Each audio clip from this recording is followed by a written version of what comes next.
Imagine a vibrant discussion between people that includes both openness and critical thought in the pursuit of truth. The Purchasing Truth podcast is an experience, a journey, an exploration of the impact that negative messages in politics and the media have on our families, community, society, and nation. Join your hosts, Bill Stierle and Tom Hazard, to discover new concepts and language strategies that will reveal effective ways of establishing truth. This podcast series will tackle current events, leadership challenges, healthcare confusion, integrity in business, and many other areas that affect us all. Gain clarity and understanding of the various truth perspectives. Welcome to Purchasing Truth.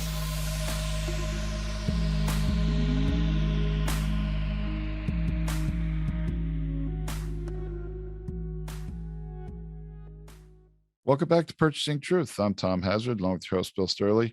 And Bill, there are a lot of things happening in our world today. I mean world, both in the US and abroad, that are, bringing some interesting perspective to how we think, especially in America, about our, elected representatives, as well as our royalty in America, mostly Hollywood stars. And Right.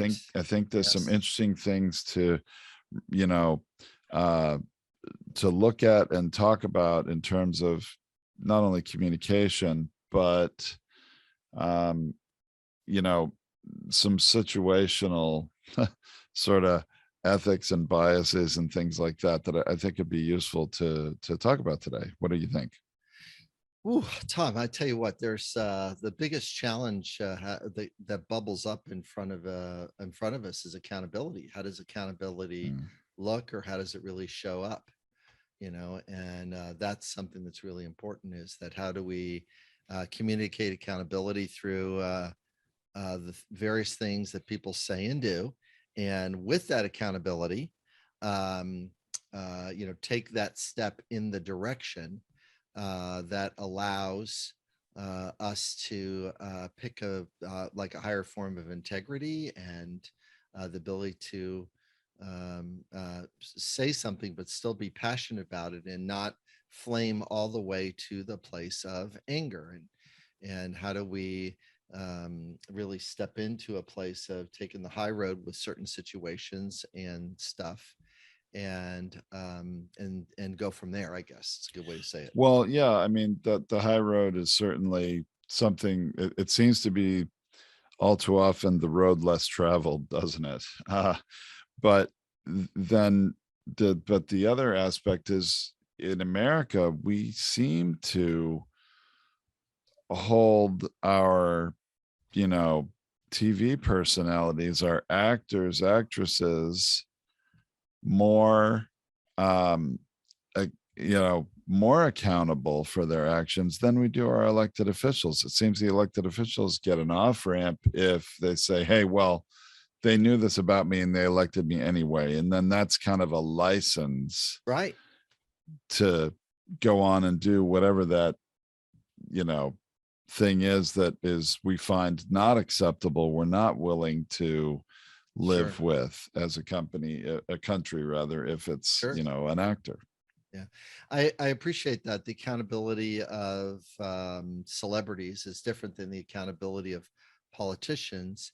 And one of the things that we've come through is that what happens when you blur the line between a celebrity and a politician. Well, what did Ronald Reagan do? Ronald Reagan did a job of blending those two, and was able to build the respect or the recognition or the voice that he the point of view that he developed as an actor, and brought that into the political sphere, and just fine. Donald Trump did it in his way, and he changed the line in which this accountability and this respect thing that celebrities and actors get, people that are in the public eye.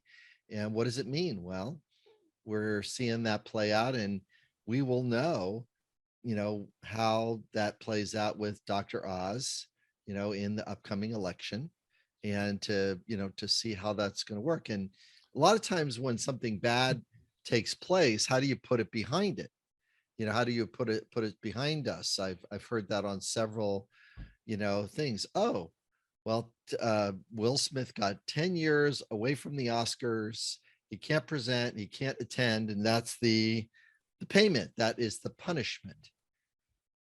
So they didn't put him in jail, but they put him in professional jail.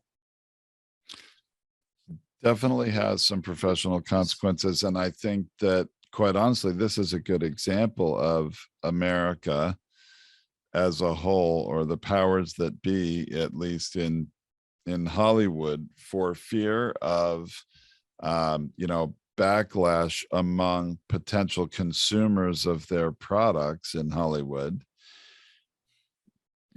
imposing some consequences on Will Smith. And in reality, he's going to pay a very heavy price for his actions. Now, will he be rehabilitated? Will he come out of this? Yeah, I don't think this is Pete Rose probably in jail for the rest of his life for betting on baseball.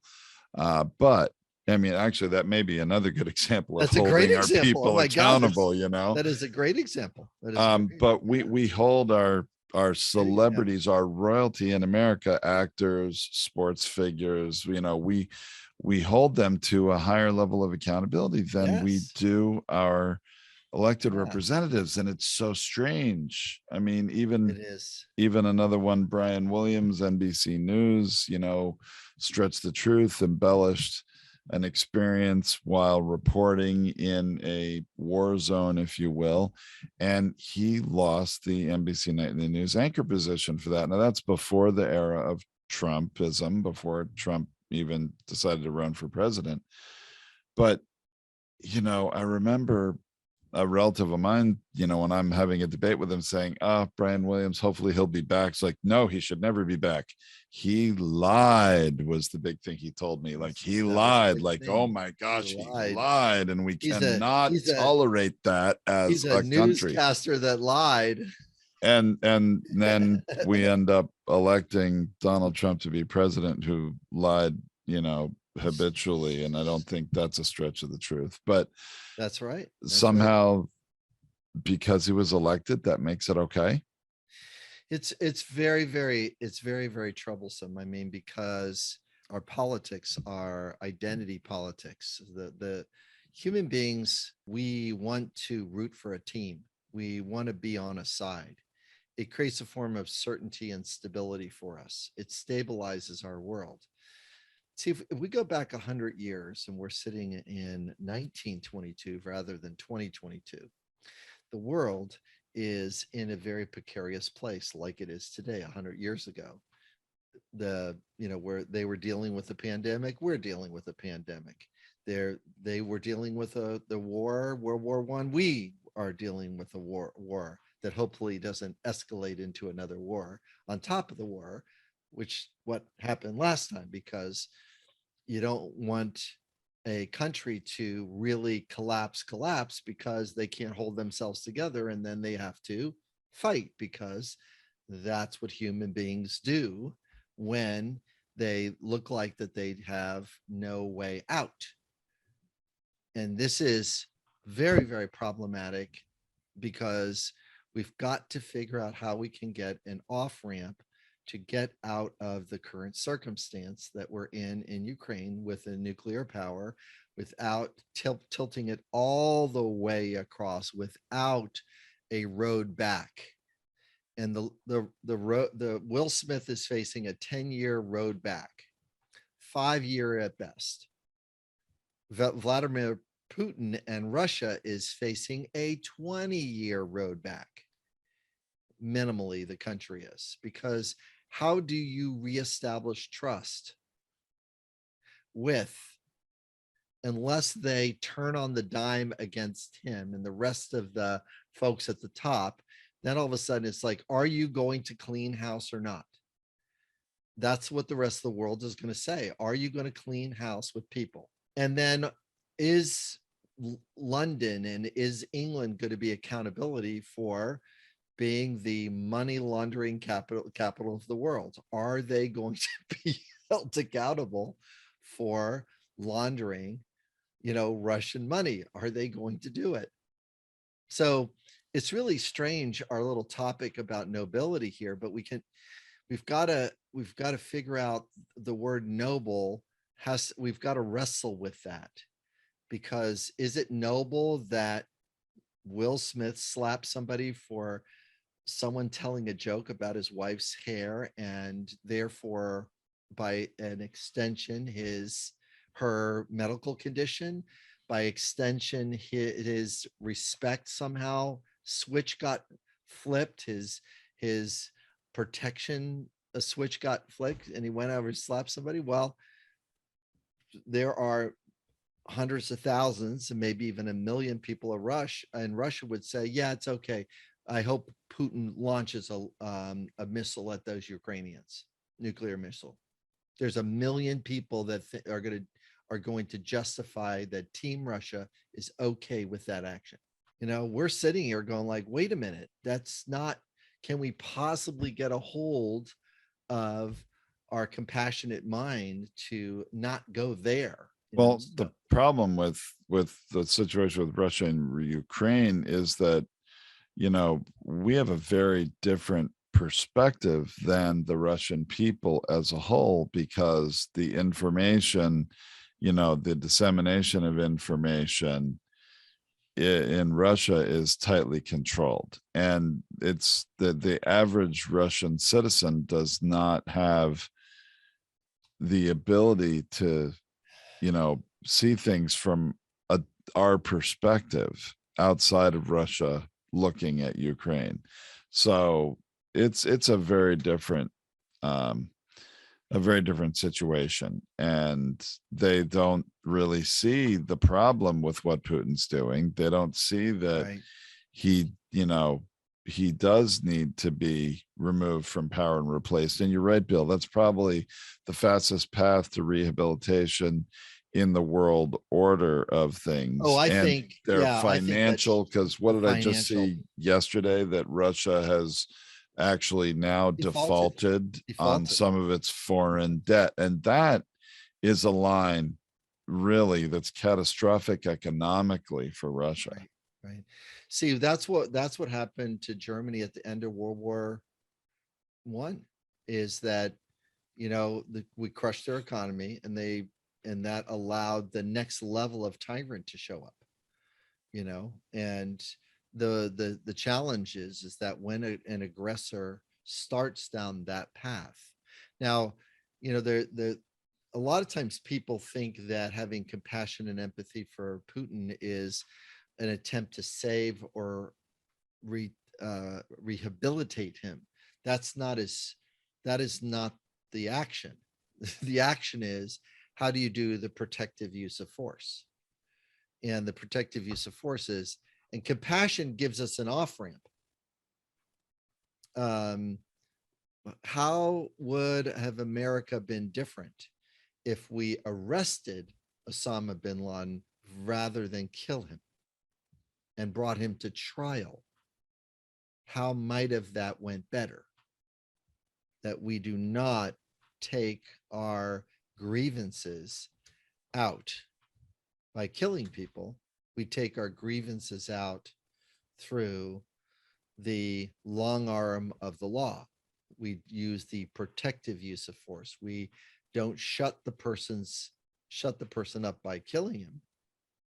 We do it by having a place for him so he does not harm others. That's what the protective use of force is. There are people that don't belong in prison, and there are people that should never be let out of prison.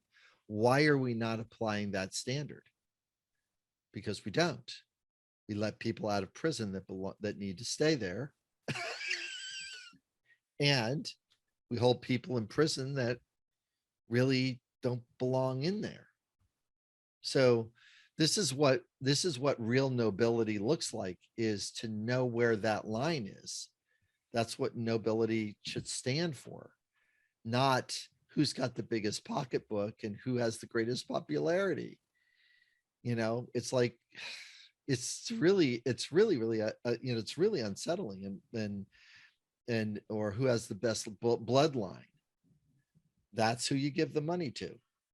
So it's very, very unsettling, because regrettably our culture hasn't really fully wrestled with this thing about respect and nobility, respect and recognition and self-worth and identity in reference to the word nobility. It's not based on ethics anymore or values. Well, and it seems there are a lot of situational ethics. I mean, we end up holding the, our our American royalty of actors and sports stars to a higher standard than we do our elected representatives, and it really it almost should be the opposite, or that they're held to similar standards. But it's really frustrating that doesn't take place. It is. And all that's left in the media with Will Smith is, let's put it behind us. We need to talk about the war on Ukraine. It kind of knocked off out of the news cycle, was the slap knocked off the war of Ukraine. Come on, let's get by that. Come on, we've got better things to talk about because we have people dying over here. And some news medias are pivoting right away at it. And now Will Smith is on the slog to get back his status, his respect, and his recognition, and rebuild his box office deliverable, which he has lost. He's definitely lost it. There have been at least 2 different movie projects that he was a part of that have been canceled. Now maybe someday they'll come back, but for right now, he's paying a very heavy price, right in the court of public opinion, right? Right. And that's where the concept of cancel culture really kind of sits. It's a cancel culture. We're trying to cancel culture instead of it being a culture, a noble culture of accountability. Isn't that interesting? I just pivoted. I gave everybody the off ramp. CULTR. A noble culture of accountability. So you're saying that taking responsibility and accountability for your actions is a noble thing. Yeah. And there's no I mean, what would it have been like if Will Smith and Chris Rock sat across from him? And some news media tries this. Remember the Barbara Walter interviews where people get to say, hey, you did a really bad thing, and the person got to come on and say, yeah, I really did a bad thing, and how about boy, he's going to love that I'm bringing this up, Hugh Grant, the guy, and Hugh Grant ends up, there's a list of folks like that, so he, the accountability is that he had to go on, and it was politely called an apology tour. He had to go all the different talk shows to restore his, and I'm sure Will Smith will eventually do the same thing. He's going to really have to, because in this culture, the apology tour does not have the same bang for the buck it used to have. We used to go, but now it's like, oh, he's not authentic now that he did that thing. And well, let's do one up here. How about OJ Simpson going on an apology tour? He can't, because the ability to restore that. I mean, he got on a one Twitter post and said, I'm back, and just the universe exploded on him. I think for OJ Simpson, the pendulum of wrongdoing and accountability he's being held to swung so far to one side. I mean, he couldn't get it to go back. No, I really don't think he could. Murder is a clear thing. So even though Donald Trump said I could shoot somebody, no, sorry, Don, that would be the line. Clearly everything up to that line is okay.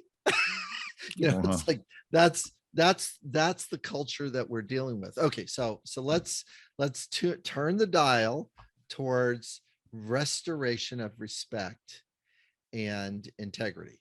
How would that happen?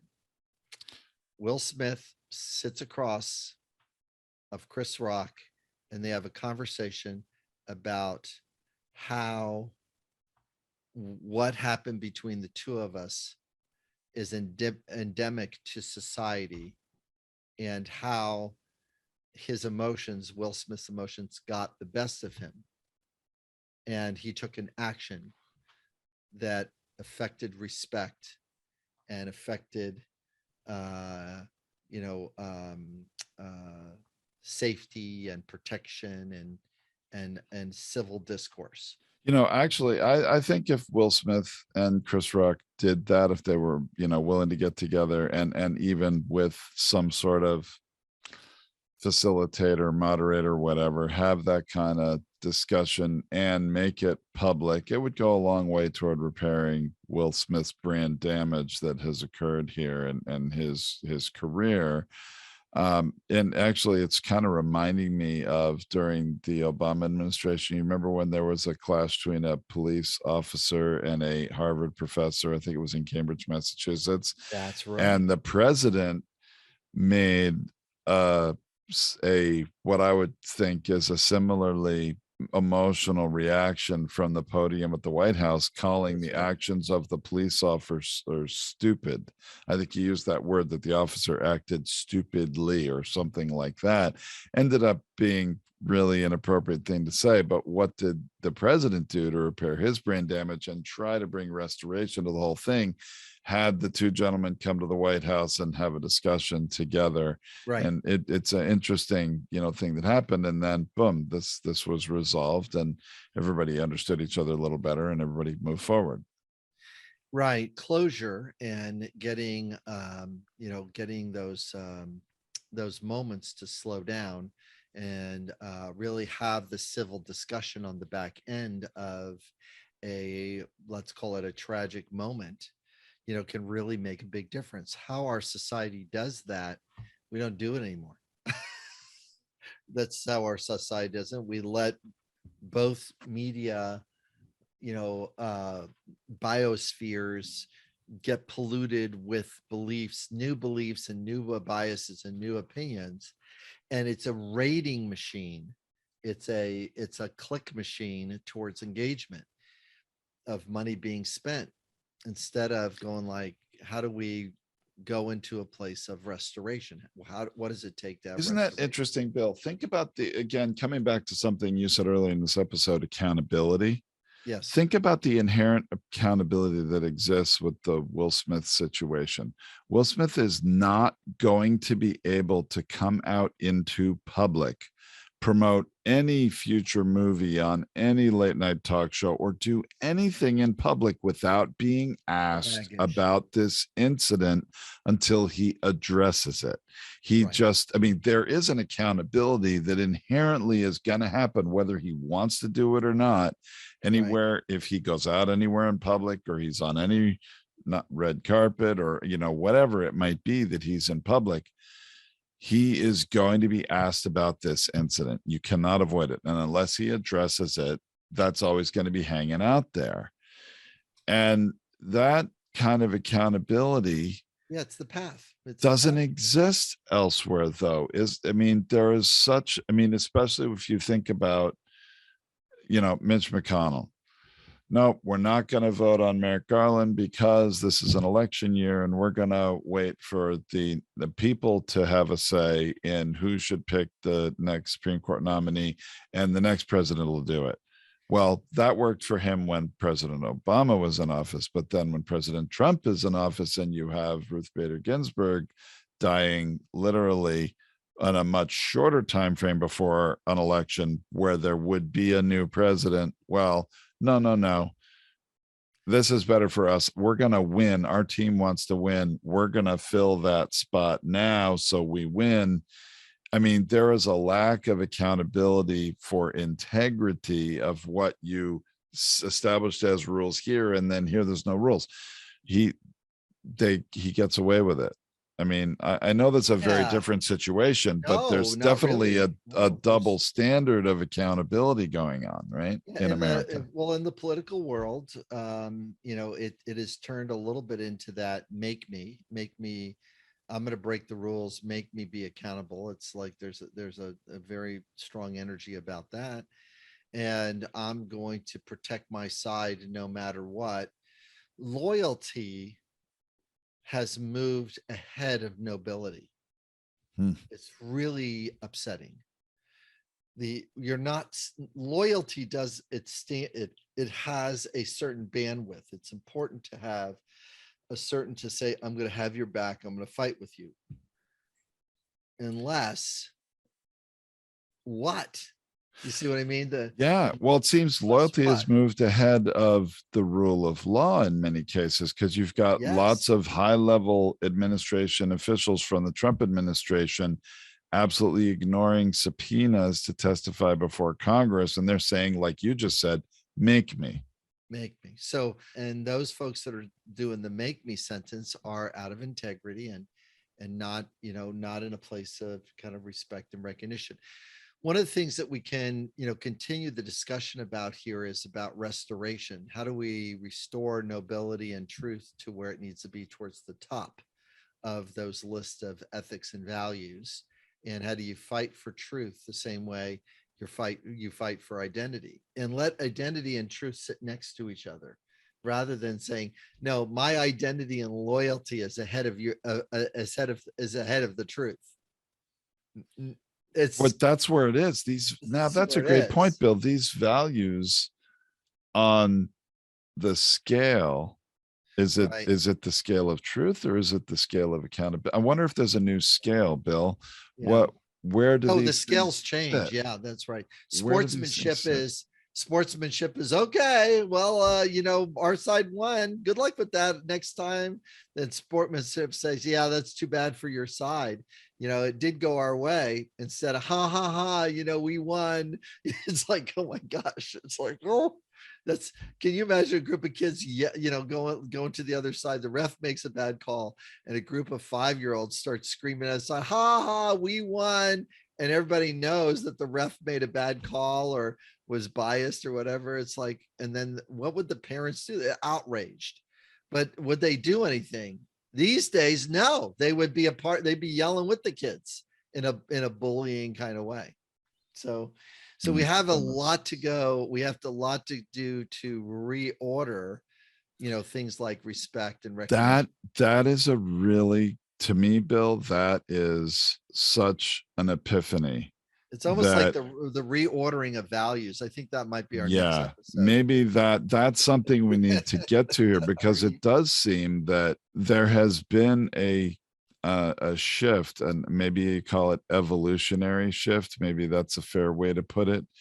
There's been an evolutionary shift in values Yeah. in America, for sure, maybe to an extent worldwide with certain things, but I think we should talk about we know best, which is America. I think it's important we point that out, highlight it, and learn from it, and see if there is a communication path forward to have some restoration of the order of values. Yeah, I think so. All right. I like Great, it. great conversation today, Tom. This is a good one. Thanks. Thank you. I Thanks, appreciate it. I look forward to the next one.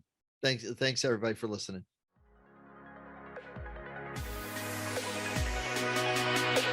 Thank you for listening to this Purchasing Truth podcast. We trust that you have enjoyed this engaging and thought-provoking conversation. Our hope is that you've received value, found clarity, and broadened your truth perspective in this episode. If you did, leave us a review or visit our website, purchasingtruth.com. Join us again for another informative and content-rich discussion here at the Purchasing Truth podcast. Don't just accept whatever information comes your way.